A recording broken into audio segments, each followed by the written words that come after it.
welcome to the Tabletop Games blog topic discussion. Round and refined, when games are perfectly designed. Games come in all shapes and sizes. Designers create them in different ways and with different intentions. Some games are an interesting mix of mechanisms, others are a passion project that tries to evoke certain emotions when people play them. Games can have simple rules with deep emergent gameplay, or they can be rules heavy. While some games take minutes to play, others can take hours to complete. However games are designed, there are some that feel round and refined, while others seem awkward or overly difficult. So in this article, I want to investigate what it is that makes a game perfectly designed. Maybe I'm setting the bar a bit too high by looking for perfection in game design. In reality, there's no such thing, nothing is ever perfect, and that is absolutely fine. In fact, it's often the imperfections that make something charming. Yet when something has too many rough edges, it just becomes irritating. The same is true for board games. I don't think there's any game that is perfectly designed, whatever that actually means in detail. Some come very close, while others are clearly way off the mark. However, before we delve any deeper, let's try and quantify what I mean by a perfectly designed game. I think one of the most obvious attributes of a well-designed game is rules complexity. A game that has too many rules that don't naturally integrate with the game's setting or theme, or if there are too many edge cases and exceptions, maybe even exceptions to the exceptions, then I would say the game is not well designed. It's not about the number of rules. Some games can have a lot of rules, yet everything intuitively makes sense, while others have only a handful of rules and feel overly complex. Ultimately though, it comes down to how easy the rules are to understand and how naturally they fit gameplay. The next attribute that I think decides whether a game is well designed is depth. By that I don't mean the number of choices players have on the turn, or the amount of rules. Depth also doesn't refer to the amount of variability due to modular boards or large decks of cards. I'm not talking about asymmetric player powers or similar. It's depth that emerges during play that I'm talking about. A simple game like checkers has a fair amount of depth to it, even though there are very few rules and very few options players have when it's their go. The depth comes from the players and the decisions they make. A game where everyone only has one or two options can still create a huge amount of depth. A perfectly designed game has just the right amount of depth, not too much, not too little. Other attributes that affect whether a game is perfectly designed is player investment. That includes downtime, player agency, fiddliness, game length, and how well it fits its target group. If you have nothing to do until your next turn, then there's downtime, and the longer that lasts, the worse the design is in my view. The game needs to make sure players stay interested, whether it's because they're planning the next move or excitedly watching what other players are doing. Player agency is another factor. It's important for players to feel that they have influence on the game's outcome. Curiously, even a game with a lot of luck can still give players agency. Luck mitigation is an important design choice in my view. The game is also badly designed when the components are properly chosen. Tiny tokens can be fiddly.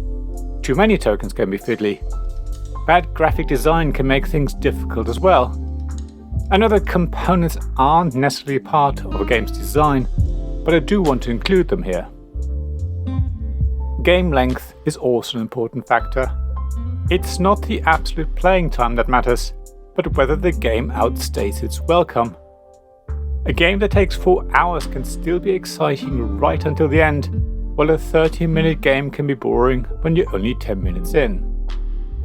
The most important factor for a perfectly designed game is whether it appeals to its target group. Just because a game was perfectly designed doesn't mean everyone in the world will love it. However, if a game is aimed at a certain group and it still doesn't work for them, then it misses the mark in my view. To try and sum it up, a perfectly designed game doesn't have any rough edges. There are no unnecessary rules and the gameplay flows well and feels exciting until the end. A perfectly designed game has the perfect balance of everything. Now it's time to give you some examples, but instead of listing games, let me mention a few designers whose games I think are, generally speaking at least, amazingly well designed. First on my list is Cole Worley. He is a designer whose games I'm always very willing to play. Even his more complex games such as Pax Pamir 2nd Edition are actually pretty easy to play, and certainly keep me enthralled from the start, right to the end. Every rule has a purpose and the mix of mechanisms works perfectly.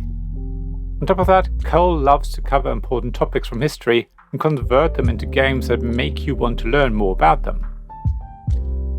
Emma Larkins is another designer who I think creates amazingly well-designed games. It's no surprise that her game, Abandon All Artichokes, is so popular and widely available. It's a great family game with very few rules, but a lot of depth and everyone is invested right until the end. I also love every game that Rory Muldoon ever designed. For example, his and Matthew Dunstan's game, Aquamarine, convinced me to give Roll and Rides another go. Its simple design and very engrossing setting that has no downtime is exciting right until the end. Nikki Valens also deserves to be mentioned here. I mean, for a cooperative game that becomes one versus many at the end and that stays exciting throughout, Mansions of Madness 2nd Edition can't be beaten. It's a game that is really quickly set up and always very different. So I've given you my thoughts on what I think makes for a perfectly designed game. Now I want to know what you think. What attributes does a game have to be considered perfect? What games can you think of that you think are perfectly designed? Or maybe there are certain designers that you think always do a perfect job. As always, please share thoughts on the blog at tabletopgamesblog.com. Thank you for listening to this Tabletop Games Blog topic discussion podcast. Please check the description below for links mentioned in this episode, as well as to the written version of this article on the blog. If you enjoyed this episode, please subscribe, give us some stars or leave a review. Please also tell your friends about me, and if you want to offer financial support, check out my Patreon and Ko-fi pages, links to which you'll find in the blog at tabletopgamesblog.com. So thank you again for listening, and I hope to see you again soon. This podcast was made possible by the generous help of my supporters. Royal Patron Sean Newman, Magic Champion John Risley, Castle Guards David Miller and James Naylor, Dice Masters Alex Bardi, Paul Grogan and Robin Kay, and Shining Lights Jacob Davis, Gavin Jones, Sarah Reed and Richard Simpson.